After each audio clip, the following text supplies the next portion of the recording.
Hari ini kita kedatangan flagship yang paling baru ya dari Samsung yang mungkin bakal gua jadiin sebagai daily driver gua di sepanjang tahun 2021.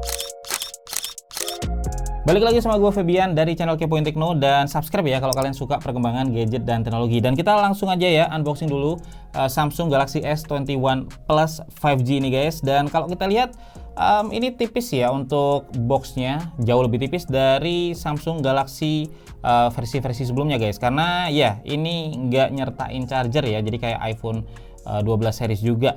Dan kalau kita lihat nih di sini yang gua pilih itu adalah Samsung Galaxy S21 Plus 5G yang varian 8GB RAM, 128GB storage ya.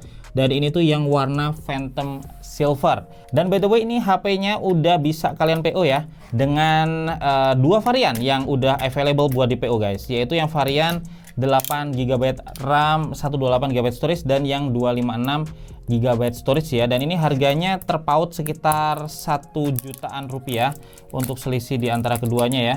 Dan kita bakal buka aja untuk ngelihat isinya. Isinya tentunya simple banget ya untuk Samsung Galaxy series kali ini. Dan kita buka aja guys untuk boxnya ini ya.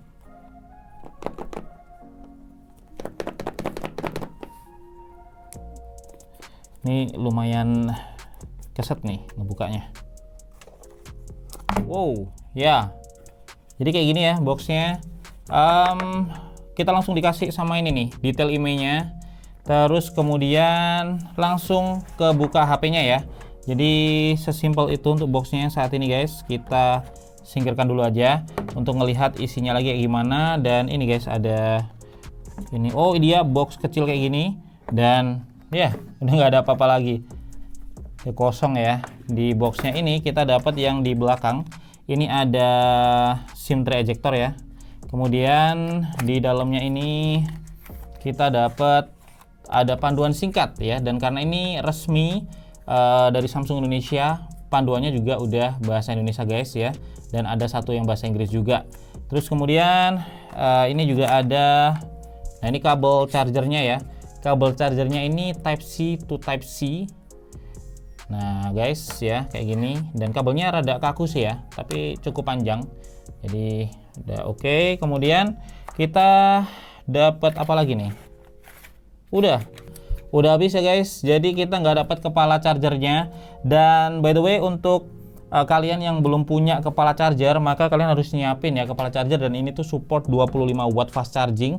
Jadi ya kalian bisa beli yang support 25 watt fast charging ya, atau juga power delivery juga bisa. Kalian harus beli sendiri karena sekarang udah nggak include di paketnya. Dan kayak gini guys untuk HP-nya ya.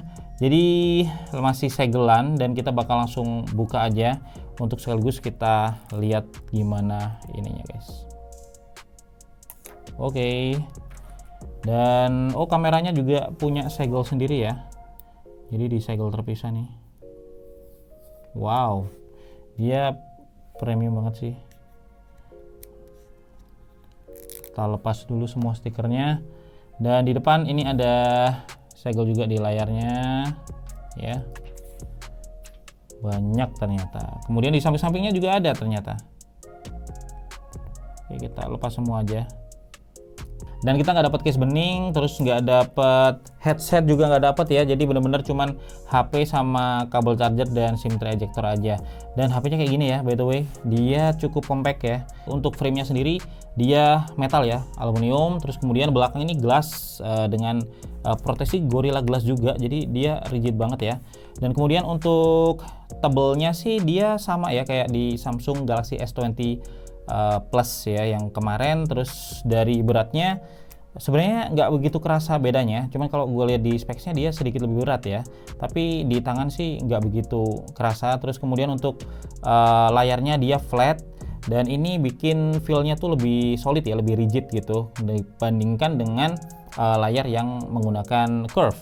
Terus kemudian untuk desain kamera belakangnya ini juga baru ya, dan ini persis banget sama yang di bocoran-bocoran kemarin yang sempat kita omongin juga. Jadi dia ada 3 kamera belakang ya dengan modul yang terpisah dengan LED flashnya kayak gini guys. Dan ini tuh sedikit lebih tebal emang dari bodinya ini, tapi bikin kesan kokonya tuh juga dapet ya. Jadi kayak gini. Oke, sekarang kita mau langsung aja untuk nyalain HP-nya ya, dan kita bakal setup untuk ngelihat kayak apa juga layar dan juga performanya guys. Nah, sambil nunggu loading guys, gue mau jelasin untuk port-portnya ya. Di sini portnya sendiri ada USB Type C, ini untuk chargingnya sama kabel datanya ya, dan juga di sini ada SIM slotnya, terus ada speakernya di sini guys. Dan kemudian kalau di samping kiri sih polosan ya, nggak ada apa-apa dia. Dan di samping kanan dia ada tombol power sama tombol volume ya, dan di atas ada lubang mic-nya. By the way, di bawah juga ada lubang mic-nya ya, dekat SIM slotnya. Kita mau buka. Dan ya ternyata SIM slotnya dia sekarang begini guys ya. Jadi nggak ada slot micro SD. Jadi cuman bolak-balik ya, ini dual SIM. Kalian bisa pasang dual nano SIM di sini. Dan nggak ada slot micro SD, artinya kalian nggak bisa expand storage-nya ini. Jadi kalian beli dapat storage sesuai dengan varian yang kalian pilih. Kalau kalian memang butuh storage besar, kalian harusnya pilih yang 256 ya, karena kalau kalian beli yang 128 ya udah mentok di 128 itu guys. Ya, tapi untuk storage-nya sendiri dia udah pakai UFS 3.1 ya kalau nggak salah. Jadi dia udah lebih kencang performanya dibandingkan dengan sebelumnya, karena emang HP ini tuh bisa buat rekam 8K ya. Jadi emang itu butuh speed ROM yang cukup besar. Nah, ini proses setupnya udah kelar ya, dan kita langsung disuguhi sama tampilan dari One UI 3.1, dan tampilannya kayak gini. Sebenarnya secara tampilan kalau kita lihat masih kayak sama ya, kayak dibandingkan dengan versi sebelumnya One UI-nya, tetapi tentunya ada cukup banyak improvement yang mungkin bakal kita bahas ya di review lebih lengkapnya. Untuk saat ini kita mau lihat dulu untuk impressionnya kayak gimana. Dan ya seperti ini guys, jadi cukup fluid ya untuk experience yang bisa kita nikmatin di HP ini.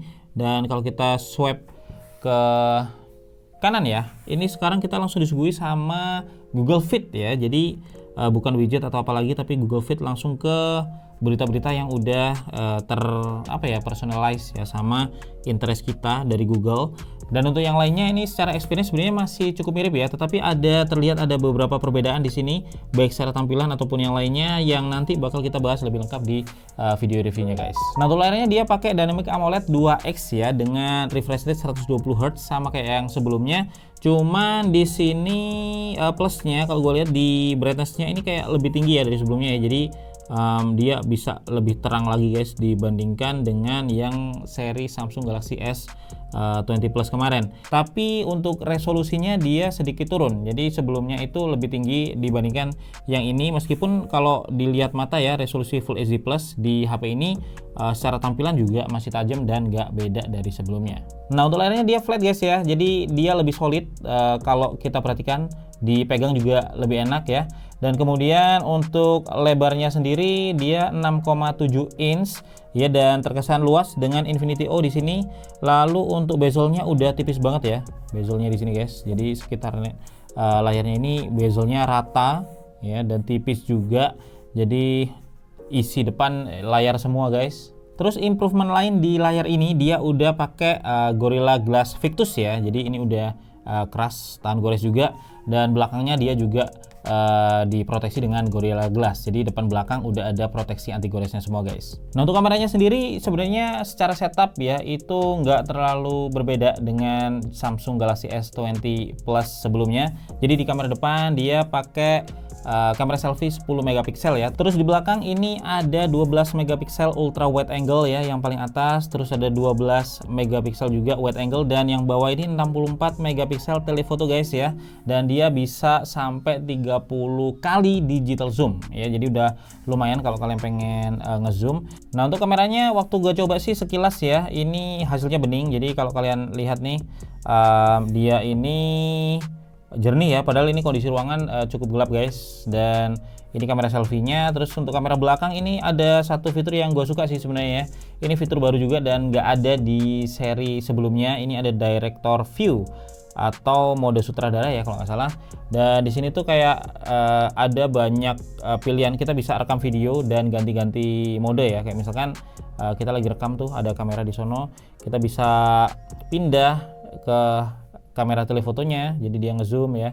Terus kita bisa pindah ke kamera utama dan juga pakai wide angle. Jadi ini cukup menarik kalau kalian suka bikin konten, dan nanti bakal gue explore lagi lebih jauh ya untuk fitur-fitur di kamera Samsung Galaxy S21 Plus ini di review lebih lengkapnya. Nah, kalau kita lihat fitur Director View ini sebenarnya mirip ya kayak fitur-fitur di HP-HP Android lain yang sekarang lagi banyak dipakai, yaitu Dual View. Tetapi bedanya di sini jauh lebih advance karena semua lensa di HP ini bisa dipakai ya. Jadi kalian bisa ganti-ganti lensa di belakang dan juga pakai lensa di kamera depan juga. Jadi itu mungkin belum ada ya HP Android yang punya fitur kayak gini sampai saat ini, guys. Nah, terus kalau untuk performanya ini juga ada banyak improvement ya di HP ini, karena sekarang dia udah pakai Exynos 2100 chipsetnya ya, yang udah pakai proses manufaktur 5 nanometer, guys. Karena sebelumnya dia masih 7 nanometer ya, dan itu untuk yang di Indonesia. Kalau yang di luar sih dia udah pakai Snapdragon 888 yang juga 5 nanometer.